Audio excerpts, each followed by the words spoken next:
জ্বালানি তেল ও গ্যাসের বাড়তি দামে এমনিতেই নাজেহাল অবস্থা জনসাধারণের।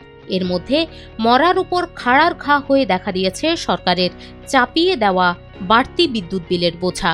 জীবনযাত্রার লাগামহীন ব্যয়ে যখন পকেট ফাঁকা হচ্ছে, তখন সরকারের নেওয়া এই নতুন সিদ্ধান্ত নিয়ে প্রশ্ন তুলেছেন অনেকেই। তবে আশার কথা হলো, এ ব্যাপারে দ্রুতই পদক্ষেপ নিয়েছে সরকার।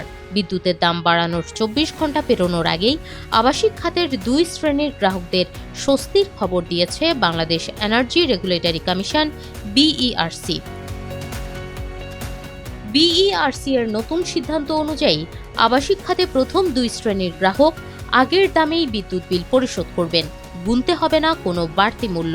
এই সুবিধা পাবেন আবাসিকে প্রান্তিক গ্রাহকদের 0 থেকে 50 ইউনিট ব্যবহারকারী লাইফলাইন শ্রেণী ও প্রথম ধাপের 75 ইউনিট পর্যন্ত ব্যবহারকারীরা, অর্থাৎ আগের মতোই প্রতি ইউনিটে 4.63 টাকা হারে বিল পরিশোধ করবেন সর্বোচ্চ 50 ইউনিট ব্যবহারকারীরা, আর 75 ইউনিট পর্যন্ত ব্যবহারকারীরা পরিশোধ করবেন 5.26 টাকা।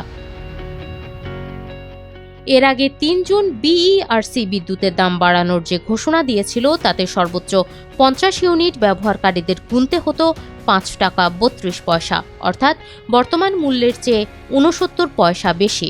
অন্যদিকে 75 ইউনিট ব্যবহারকারীদের গুনতে হতো 6.18 টাকা বা 92 পয়সা বেশি। এক্ষেত্রে ২ শ্রেণীর গ্রাহকদের মাসে সর্বোচ্চ 34.50 ও 69 টাকা বাড়তি গুনতে হতো। সরকারের নেওয়া নতুন সিদ্ধান্তের পর এই অঙ্ক আর গুনতে হবে না। তবে 75 ইউনিটের বেশি বিদ্যুৎ ব্যবহারকারীদের বাড়তি দামেই বিদ্যুৎ বিল মেটাতে হবে। বিদ্যুতের দাম বাড়ানোর সিদ্ধান্ত থেকে সরে আসায় খুশি প্রথম ২ শ্রেণীর গ্রাহকরা, কেননা মোট বিদ্যুৎ গ্রাহকের 65%ই এই ২ শ্রেণীর। আর এই ২ শ্রেণীর গ্রাহকরা সাধারণত একাধিক লাইট ও একটি বা দুটি ফ্যান ব্যবহার করেন।